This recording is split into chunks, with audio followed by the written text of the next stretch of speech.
Morning children.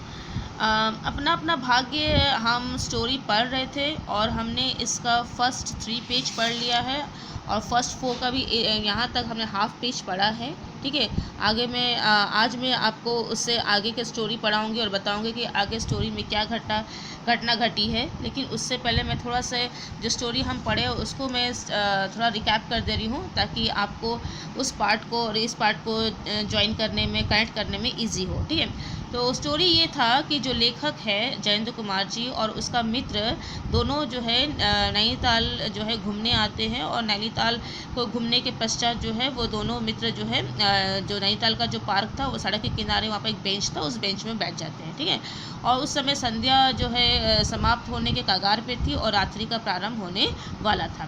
और जो लेखक का जो मित्र है वो नैनीताल का जो प्राकृतिक सौंदर्य है उसको देखने निहारने में लीन हो जाता है। लेकिन लेखक जो चाह था वो देख रहा है कि अब बोले अधिक समय हो गया, अब हमें घर मैंने अपने कमरे में लौट जाना चाहिए क्योंकि ठंडी भी बढ़ रही थी। ठंड का मौसम था, ठंडी भी बढ़ रही थी, रात्रि जैसा जैसा हो रहा था ठंड भी बढ़ रही थी।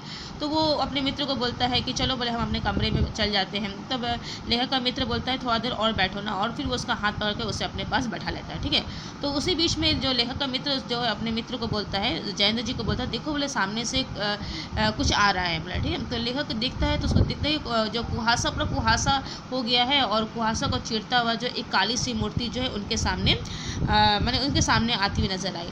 तो लेखक तब भी समझ नहीं पा रहा कि आखिर है क्या। जब क्या हुआ, जो उनके जहाँ वो बैठे थे उसके थोड़ा सा सामने में जो है एक चौकी था जहाँ पर चुंगी लिया जहाँ पर टैक्स काटा जाता था। रोड का बगल में ही वो था, टैक्स के लिए का चुंगी का घर मैंने चौकी था। वहाँ पर एक लालटेन लगा हुआ था और वो लालटेन की रोशनी ने जब उस बालक के चेहरों को स्पर्श किया तब लेखक समझ पाया कि ये 10-12 साल का एक बालक है और जो जिसके बाल बड़े हुए हैं लेकिन सर पर भी कोई मैंने गर्म कपड़ा नहीं है, पैर में भी कोई चप्पल नहीं है। एक फटा सा कपड़ा पहन के वो यहाँ पर जब मैंने घूम रहा है, मैंने फटा सा कपड़ा पहन के वो आ रहा है सामने से और उसको देख के ऐसा प्रतीत हो रहा है कि वो कहीं और जाना चाहता है लेकिन उसके पैर कहीं और पड़ रहा है। ठीक है, जो बालक जो है जो बताया कि वो चेहरे से गोरा है लेकिन मैल के कारण जो है वो थोड़ा सा काला दिखाई दे रहा है। तो लेखक बोल रहा है कि मैंने बालक जो अपने आसपास की चीज़ों को देख ही नहीं रहा था। कहने का मतलब है वो निश्चित रूप से वो किसी परेशानी में था जिसके कारण जो है वो अपने आसपास की चीज़ों को देख मैंने हमें भी नहीं देख रहा था मैंने। ठीक है, तब उसी बीच में लेखक का जो मित्र है उसको आवाज़ देता है और तब जैसे आवाज़ देता है तो वो एकदम पलट के आंखें फाड़ के देखता है कि मुझे इस सुनसान जगह में किसने आवाज़ दे दिया, मुझे तो यहाँ कोई पहचानता भी नहीं है तो मुझे किसने आवाज़ दे दिया। तो फिर लेखक जो है उससे पूछता है कि सब पूरी दुनिया तो सो गई हो और तुम यहाँ पर इस ठंड में तुम क्या कर रहे हो। तो बालक जो है वो चुपचाप से खड़ा होकर लेखक का चेहरा देखने लगता है। ठीक है, फिर उसको पूछता है कि तुम कहाँ सोओगे, तो बालक बोलता है यहीं कहीं सो जाऊँगा। कल काफ़ी उसको पूछता है कि कल कहाँ सोए, तो बोले कल दुकान में सोए। तो बोले आज दुकान में क्यों नहीं सो रहे हो, बोले कि सॉरी। तो वो बोलता है कि दुकान जो जहाँ पर मैं काम करता था वहाँ के मालिक ने मुझे नौकरी से निकाल दिया है। तो लेखक का मित्र पूछने लगा, तो बोले क्या काम करता था तुम वहाँ पर। तो फिर बालक बोलते हैं कि मैं वहाँ पर जो है कोई भी काम उन लोग करने बोलते थे तो मैं वही कोई भी काम कर लेता था और बदले मुझे 1 रुपया और झूठा खाना मिलता था। तो फिर लेखक उसको पूछता है कि आज खाना खाया है, तो बोले नहीं। बोले कल मिलेगा, बोले उसका भी मुझे पता नहीं। बोले तो ऐसे ही सो जाएगा, बोले हाँ। बोले अब नहीं मिलेगा तो मैं कहाँ से खाना लेके आऊँगा, ठीक है ना, तो यहीं। तो बोले कहाँ सोएगा, बोले यहीं कहीं सोने का व्यवस्था करूँगा मैं अपना।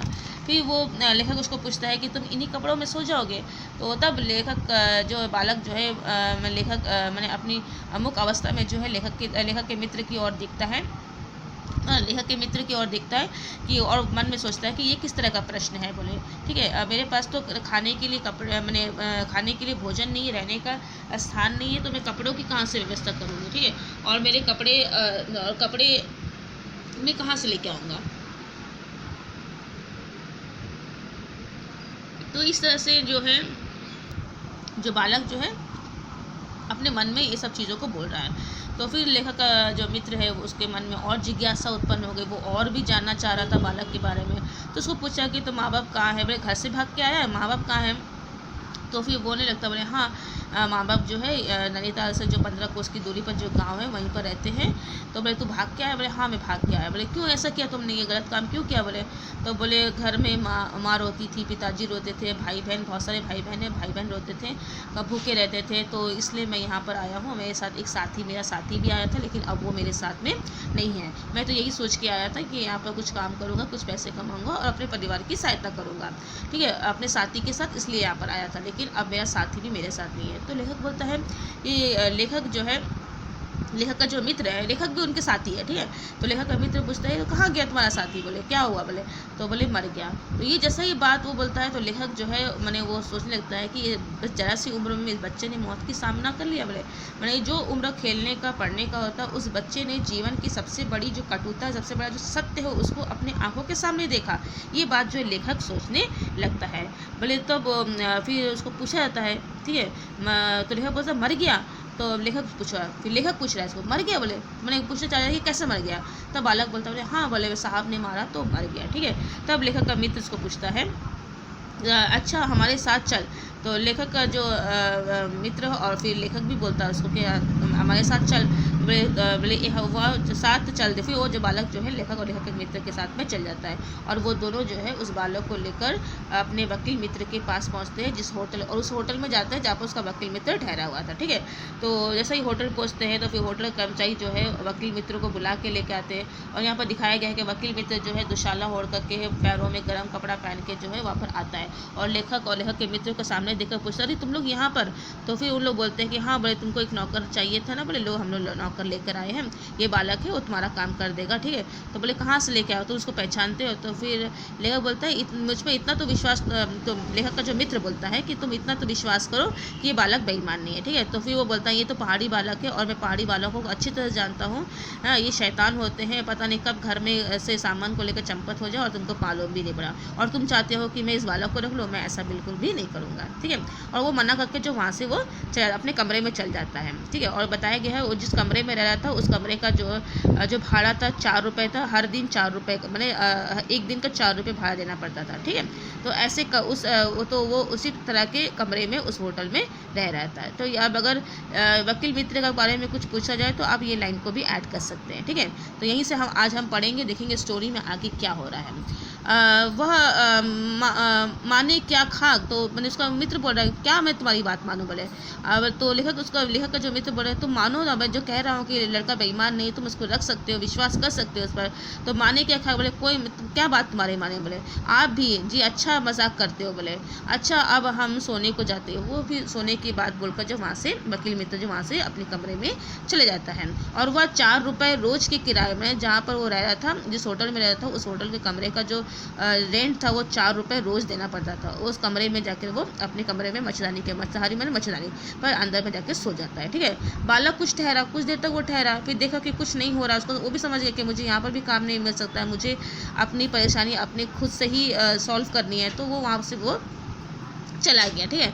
और यहाँ पर लेखक बोल रहा है मैं असमंजस्य में था। लेखक बोल रहा है कि अब मैं असमंजस्य में था कि क्या किया जाए, उनको समझ में नहीं आया था कि बालक को यहाँ पर हम लोग लाए, लेकिन हम लोग ने कोशिश किया, लेकिन बालक को कुछ भी सहायता नहीं मिल पाई, ठीक है।